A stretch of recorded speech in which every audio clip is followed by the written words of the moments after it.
तापी धरती में राष्ट्रीय पार्टी के जिला कार्यालय में पदाधिकारियों की बैठक में उपस्थित मुख्य अतिथि के रूप में परम सम्मानित आदरणीय राष्ट्रीय पार्टी के राष्ट्रीय अध्यक्ष बाबू रामपाल जी और इस प्रतापगढ़ के युवा हृदय सम्राट जिला अध्यक्ष अधिवक्ता सुनील चंद्र पाल जी और शिक्षक संघ के प्रदेश अध्यक्ष गुरु जी महेंद्र प्रसाद जी और राष्ट्रीय पार्टी के जिला अध्यक्ष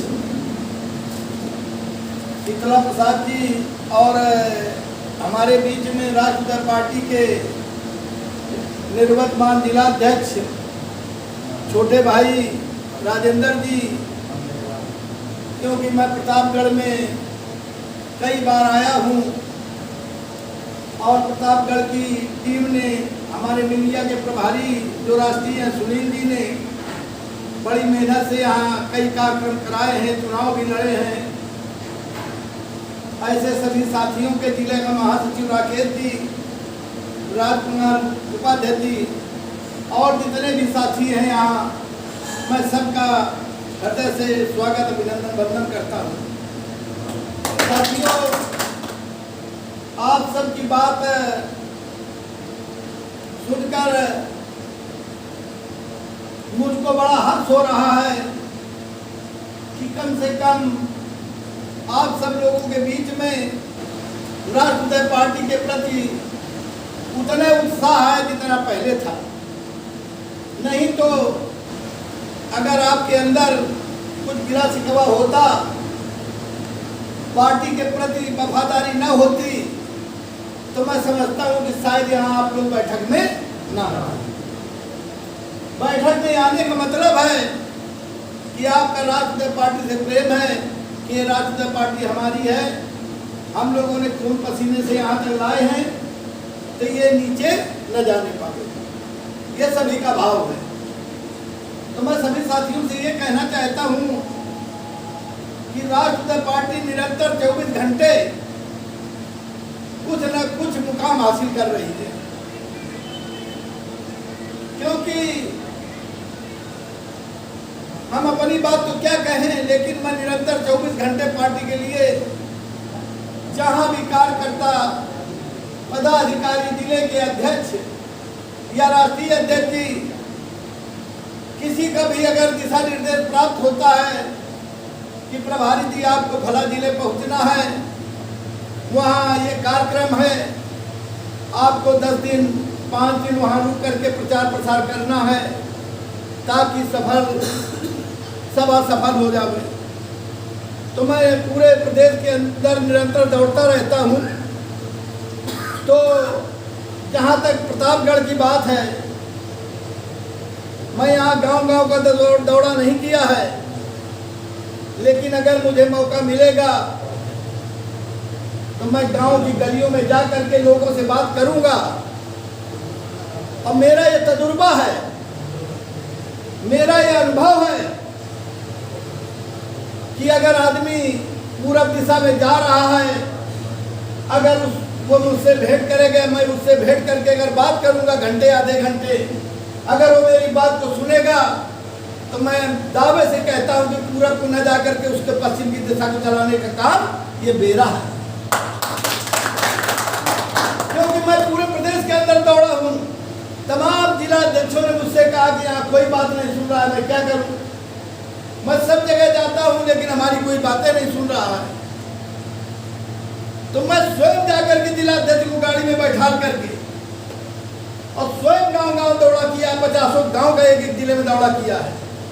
आज वो जिले कहीं भी सभा हो, चाहे लखनऊ में सभा हो, चाहे बनारस की सभा हो, चाहे फिरोजाबाद की सभा हो, चाहे फतेहपुर की सभा हो, वहाँ से ऐसा कहीं ऐसा नहीं लगता है कि वहाँ के जिला अध्यक्ष बने साथियों के सहित उस सभा में शामिल न हो।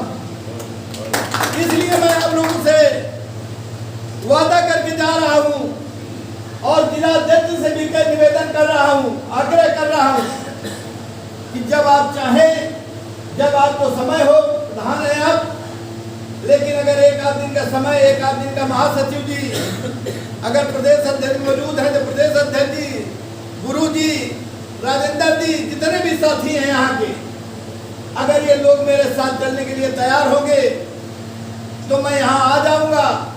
आकर के प्रत्येक जितनी भी विधानसभाएं हैं तो मैं चाहूंगा जिलाध्यक्ष से कि जितने भी विधानसभा हैं सभी विधानसभा अध्यक्षों की नियुक्ति कर दें और विधानसभा अध्यक्ष, विधानसभा महासचिव कम से कम 2 पदाधिकारी तो बनाए दें, उनको जिम्मेदारी दे दें तो वो विधानसभा का गठन कर देंगे। जब तक विधानसभा का अध्यक्ष हम नहीं नियुक्त कर पाएंगे, विधानसभा की पार्टी नहीं बना पाएंगे, तब तक संगठन आगे नहीं बढ़ पाएगा। जब विधानसभा की पार्टी बन जाएगी तब आपके बुलावे पर 100, 200, 500 लोग फोन से इकट्ठा हो जाएंगे। अगर विधानसभा की पार्टी नहीं बना पाते हैं तो चुनाव आप कैसे लड़ पाएंगे? ये कोरी बात है कि हम चुनाव लड़ने की तैयारी कर रहे हैं। अगर जिस दल के लोगों ने यहाँ आकर के इतिहास लिखा है, रचा है, तो या तो वो किसी के साथ जाकर के इतिहास रचे होंगे और या तो उनका इतना संगठन मजबूत होगा नीचे स्तर तक, तभी वो जो इतिहास रच सकते हैं। जब विधानसभा की पार्टी होगी, गांव तक पार्टी होगी, सभी पदाधिकारी होंगे, तभी आपकी बात कहने वाला होगा। नहीं तो राष्ट्रीय पार्टी की जब बात कहने वाला नहीं होगा, राष्ट्रीय पार्टी का चुनाव निशान बताने वाला बूथ पर नहीं होगा तो कौन वोट डाल देगा? इसलिए हमारा गांव गांव पदाधिकारी होना चाहिए। यहाँ यादव समाज के लोग, दुबे समाज, ब्राह्मण समाज के लोग और अन्य समाज के लोग यहाँ बैठे हैं, इसलिए ये तो हमारे सहयोग में है। मैं इनका धन्यवाद देता हूँ कि आज राष्ट्रीय पार्टी के पदाधिकारी राजकुमार जी हैं, मैं इनको बारंबार प्रणाम करता हूँ कि राष्ट्रीय पार्टी में काम करके राष्ट्रीय पार्टी के कारवां को आगे बढ़ाने का काम करते हैं। लेकिन साथियों, नैतिक जिम्मेदारी पाल समाज की है। जब तक पाल समाज राष्ट्रीय पार्टी के साथ नहीं खड़ा होगा तब तक कोई राष्ट्रीय पार्टी के साथ खड़ा होने के लिए तैयार नहीं होगा। इसलिए जितने भी आप पाल समाज के साथी हैं, ये इनकी नैतिक जिम्मेदारी है कि इसमें जुड़ करके, इसमें खड़े होकर के गांव गांव जा करके, अगर आप किसी गांव जाएंगे, अगर किसी से कहेंगे कि हमारी राष्ट्रीय पार्टी के आप बूथ के अध्यक्ष बन जाइए, तो बनने के लिए तैयार नहीं। तो पहले पालों के पास जाइए, पालों को बनाइए। जब पाल हल्ला मचाएंगे सड़क पर, तब दूसरे समाज के लोग, जो पिछड़े पिछाड़े गए लोग हैं, वो तुम्हारे साथ खड़े होंगे। क्यों कि राष्ट्रीय पार्टी जो अभी रथ यात्रा निकाली थी, सामाजिक न्याय यात्रा, उसमें भी सामाजिक न्याय समिति की रिपोर्ट, जस्टिस रोहिणी आयोग की रिपोर्ट, पिछड़े पिछाड़े गए शोषित वंचितों की लड़ाई लड़ने के लिए राष्ट्रीय पार्टी ने कदम बढ़ाया है, संकल्प लिया है कि इनको हम भागीदारी दिला करके ही चैन लेंगे। इसलिए अगर सामाजिक न्याय समिति की रिपोर्ट लागू होती है तो किसी एक व्यक्ति का फायदा होने वाला नहीं है। जो शोषित वंचित पीड़ित हैं, जो पिछड़े पिछाड़े गए लोग हैं, जिनको आज तक शासन सत्ता पर, आरक्षण, संरक्षण पर कहीं भी भागीदारी नहीं मिली है, अगर सामाजिक न्याय समिति की रिपोर्ट लागू होती है तो सभी को अपना अपना अधिकार मिल जाएगा। इसलिए लड़ाई सबकी है, लेकिन पहले ये लड़ाई पाल समाज की है।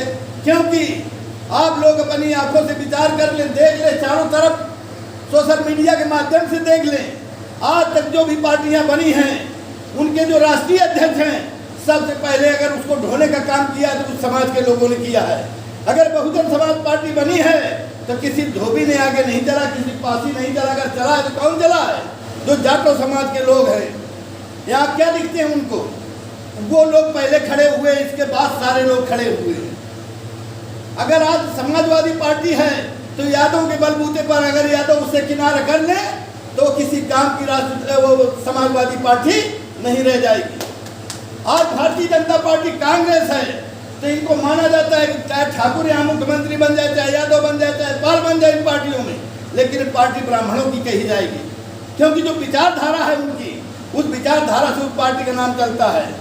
इसलिए मैं साथियों बता देना चाहता हूँ कि सबसे पहले नैतिक जिम्मेदारी है कि राष्ट्रीय पार्टी के राष्ट्रीय अध्यक्ष परम सम्मानित आदरणीय बाबू, ये कड़ुआ सत्य बात मैं कह रहा हूँ, मैं मंच से भी बोलता हूँ। अगर पिछले साल 2 अक्टूबर को जो लोग अध्यक्ष जी गए थे आप स्थापना दिवस में जी जी जी लखनऊ, मैंने उसमें भी भाषण दिया था ये, इसलिए ये कर सकता है, इसलिए मैं बोलने में परहेज नहीं करता। कोई भी व्यक्ति हो, चाहे चष्टी चौराहे पर हो, जहाँ जहाँ सभा लगी हो, लेकिन तुम लोग थे, राष्ट्रीय अध्यक्ष जी गाड़ी चला रहे थे, मैं बैठा था, मुझे नींद आई होगी। अध्यक्ष जी ने मुझसे कहा सो रहे होगा, उसने कहा सो नहीं रहा हूँ। तो खड़ी की गाड़ी पेशाब वेशाब किया, पानी पिया, मुँह धोकर फिर बैठे चले। जैसे 9 किलोमीटर रायबरेली रह गया, वैसे मुझको भी नींद आ गई, अध्यक्ष जी को भी आ गई, तो डिवाइडर में गाड़ी चल गई। लेकिन जैसे ही चढ़ी, अगला पहिया चढ़ा तो खैर उसका नियम सब वो हो गया और गाड़ी तुरंत कट गई, तो पलटी नहीं गाड़ी। हम लोग बड़ा वो हुआ, आगे आकर गाड़ी खड़ी की, तमाम लोग पीछे थे, कहने लगे भाई साहब नींद आ गई थी का? हमने कहा, अध्यक्ष ने कहा नींद तो आ गई थी। फिर उसका पहिया जो है तो लाए को बुला करके, तो वो पहिया खोला, फिर दूसरा पहिया डाला, फिर उसके बाद का किसान टायर वाला है उसके पास जाइए, तो मैं वहाँ भी गया। तब वहाँ से आ करके स्टपनी बनवाई, पहिया सीधा कर, वो रिम सीधा करवाया, फिर बैलेंसिंग करवाई। तो ऐसे मुझको समय हो गया, मतलब ये रहा। तो बड़ा रात दिन चलने में, रोज जो है तो घूमने में कभी न कभी ऐसा हो जाता है, कभी हुआ नहीं। हम बहुत दूर तक आती है तो वो करते, लेकिन अब मैं सो गया तो मैं तो अपनी गलती समझता हूँ। तो राष्ट्रीय अध्यक्ष जी को नींद आ गई, आगे में बैठा था।